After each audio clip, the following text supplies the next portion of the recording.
तो दोस्तों ये मशीन जो आप देख रहे हैं ये हिटैची की PH65 नहीं है, ये उसकी कॉपी है, चाइनीज मशीन है। ये एल्यूमिनियम बॉडी ज़रूर है लेकिन ये PH65 नहीं है। तो ये चाइनीज मशीन है जो सस्ती आ जाती है। ये इसका लॉक है जिसको हम थोड़ा सा घुमाएंगे और बिट बाहर आ जाएगी। इस तरह से हम इसको घुमाएंगे, बिट बाहर आ जाएगी। ये जो कट है यही इस लॉक में फंसता है, इसी से ये बिट रुकती है और अंदर बाहर होती रहती है। तो इस तरह से हम देखते हैं इसमें बोल्ट सारे टूट गए हैं या मुड़ गए हैं या फिर ख़राब होकर निकल गए हैं, कैसे भी समझ लो। तो इसमें बोल्ट नहीं है, सिर्फ ये एक बोल्ट बचा है। तो बाकी के हमें अभी कंडीशन पता लग जाएगा जब हम इसको रिमूव करेंगे। तो हमें ये सब कंप्लीट करना है। तो देखो इसमें ये बोल्ट की हालत ख़राब है और दो हमें ये टूटे हुए भी दिखाई दे रहे हैं।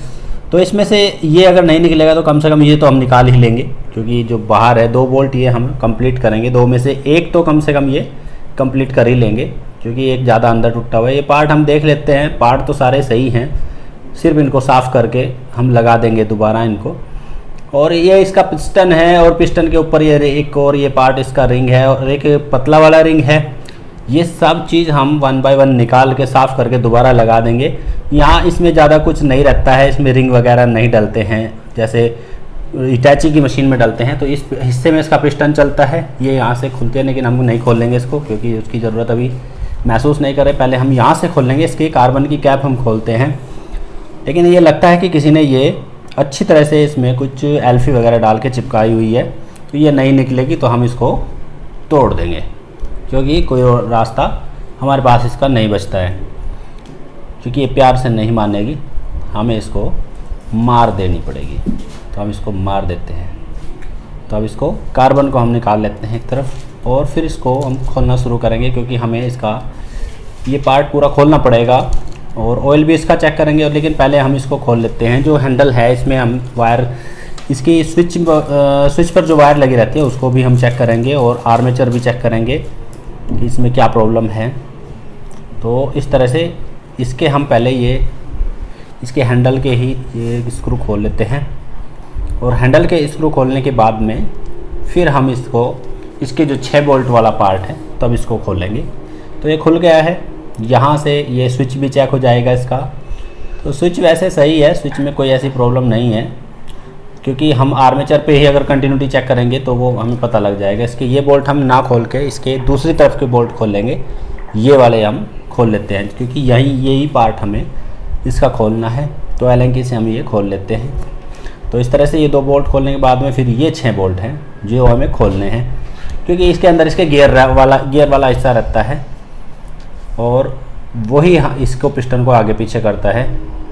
तो ये इस तरह से हम इसका कवर जैसे रिमूव करेंगे तो हमें पता लगेगा कि एक बड़ा गियर है और एक इसमें ये छोटा वाला जो है आर्मेचर है।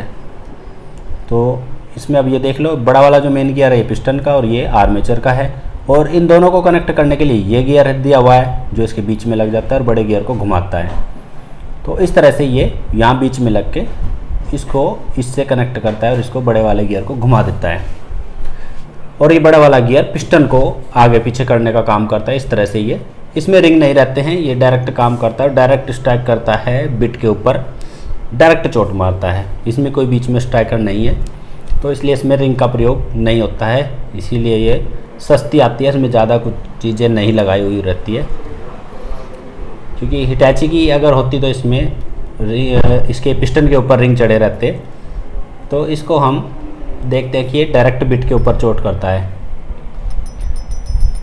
तो अब हम इसको खोल के देखते हैं। यहाँ से तो हम इसे खोलने की कोई ज़रूरत नहीं है, क्योंकि ये काम सही कर रहा है। तो हमें सिर्फ इसका आर्मेचर चेक करना है, फील्ड कॉइल चेक करनी है, और अगर वो ख़राब है तो रिप्लेस करेंगे, नहीं तो फिर इनको पैक करके इसको सही से चालू करके देखेंगे। तो इस तरह से कंटिन्यूटी पे हम सिलेक्ट कर लेते हैं और कार्बन होल्डर जो है इसके कार्बन होल्डर से ही हम चेक करना शुरू करेंगे। तो यहाँ कंटिन्यूटी, अभी मीटर आपको दिखाई शायद ना दे रहा हो यहाँ से, तो हमें इसको यहाँ पे रख देंगे। यहाँ से आपको मीटर सही दिखाई दे जाएगा। तो ये कंटिन्यूटी यहाँ पे दे रहा है, तो ये सही आर्मेचर पे दे रहा है कंटिन्यूटी। और दूसरी तरफ से भी अभी हम देख लेते हैं। यहाँ इसका जो ये मेन लीड है यहीं से हम चेक कर लेंगे। स्विच को थोड़ा दबा के रखेंगे, क्योंकि इससे मेन लीड भी चेक हो जाएगी, नहीं तो लीड को हमें दोबारा से चेक करनी पड़ेगी। तो एक सुई यहाँ पे रखेंगे और एक हम कार्बन होल्डर पे स्विच से होते जाएगी। तो यहाँ तक ठीक है, ये इसको हम प्रेस करके रखेंगे जिससे कि ये पार हो जाए सप्लाई यहाँ से। अब दूसरी भी देखेंगे तो बिना कार्बन के आने वाली नहीं है, तो यहाँ पे कार्बन लगने के बाद है, लेकिन होल्डर तक तो आएगी ज़रूर। तो इस तरह से अब दूसरे होल्डर पे हम चेक करेंगे, यहाँ भी ठीक है। तो अब हम आगे का प्रोसेस शुरू करेंगे। इसमें हम कार्बन डालने के बाद में ही यहाँ पे कंटिन्यूटी देख पाएंगे। तो कार्बन भी हम डाल देते हैं और कभी टेम्परेरी इसे किसी चीज़ से बांध देंगे, क्योंकि कैप हमने तोड़ कर निकाल ली है, वो ऐसे नहीं निकल पाई, बाद में हम उसको पैक करेंगे। तो अभी टेम्परेरी कुछ चीज़ रख के हम इसको बांध देते हैं, किसी कपड़े से ही बांध देंगे चेक करने के लिए।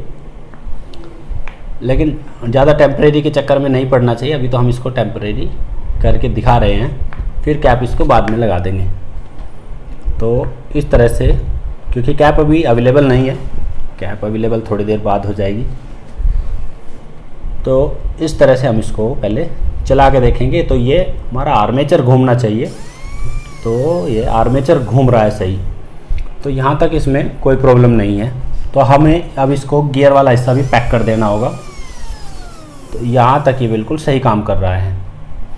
तो अब हमें इसका गियर वाला हिस्सा ये पैक कर देना है। थोड़ा ग्रीस लगा के हम इसको पैक करेंगे, अच्छी तरह से ग्रीस लगा के इसको पैक करेंगे। और ये हिस्सा अभी खोलने की हमें ज़रूरत नहीं है। अगर आर्मेचर हमें चेंज करना होता तब ये हिस्सा हमें खोलना पड़ता, लेकिन अभी नहीं खोलना है। तो आप अगर खोलना चाहो तो इसे यहाँ से खोल के इसको डाल सकते हो इसमें, आर्मेचर और फील्ड। लेकिन अभी ये सब सही है, सही वर्क कर रही है, तो हमें इसकी खोलने की ज़रूरत नहीं है। तो इस तरह से इस गियर में भी हम इसमें थोड़ा सा ग्रीस लगाएंगे और इसको यहाँ पे फिट कर देंगे। इसके 6 बोल्ट हम इसमें टाइट कर देंगे, क्योंकि यहाँ तक का काम हमें कुछ इसमें करना नहीं है। बैरिंग चेक कर लेते हैं, बैरिंग इसके ठीक है, ये सही काम कर रहे हैं।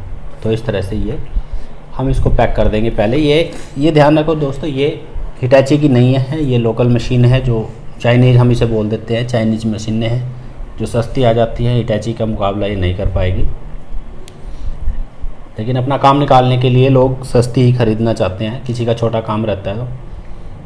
तो इस तरह से ये भी बोल्ट हम लगा देंगे, इसका भी काम हमें नहीं रहा है।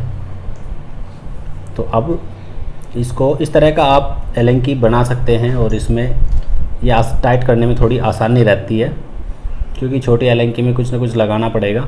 तो इस तरह से सरिये पे वेल्ड करके आप ये जुगाड़ बना सकते हैं।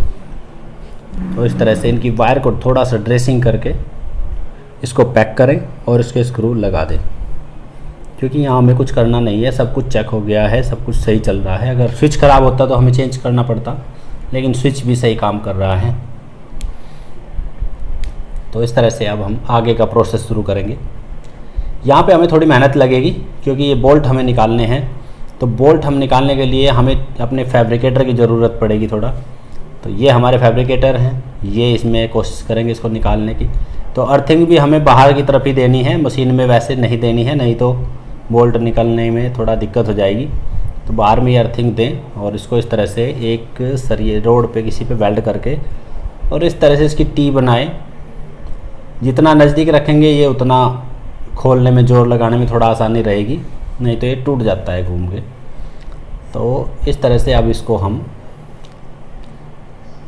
यहाँ पे वेल्ड एकदम पक्का हो गया है। अब इसको घुमाने की कोशिश करेंगे थोड़ा ठंडा करके, नहीं तो ये हाथ जला देगा। तो इस तरह से इसको घुमाने की कोशिश करते हैं, लेकिन अभी हम नाकामयाब हैं इसमें, ये टूट जाएगा हमें लगता है इसका जॉइंट।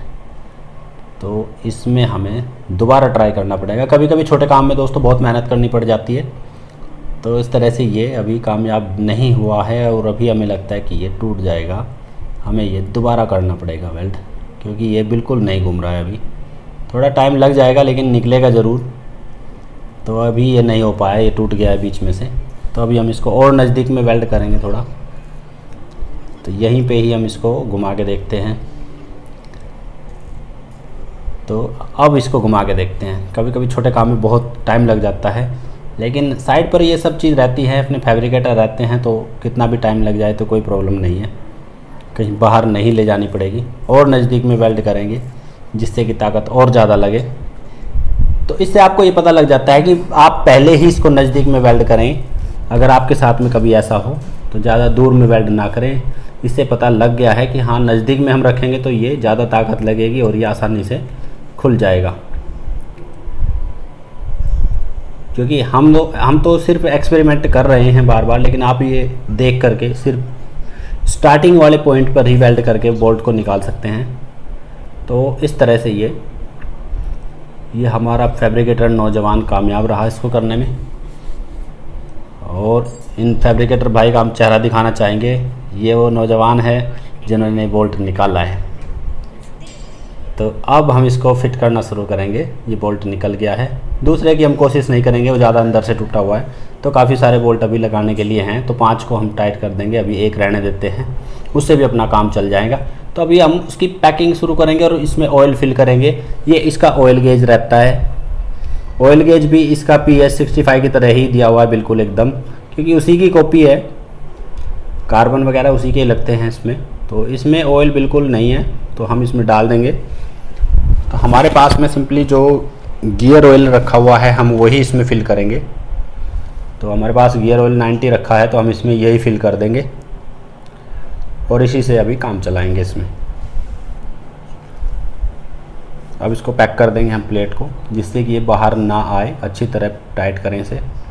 इसमें बीच में एक बत्ती टाइप रहती है, उसी से बूंद बूंद जाता रहता है अंदर।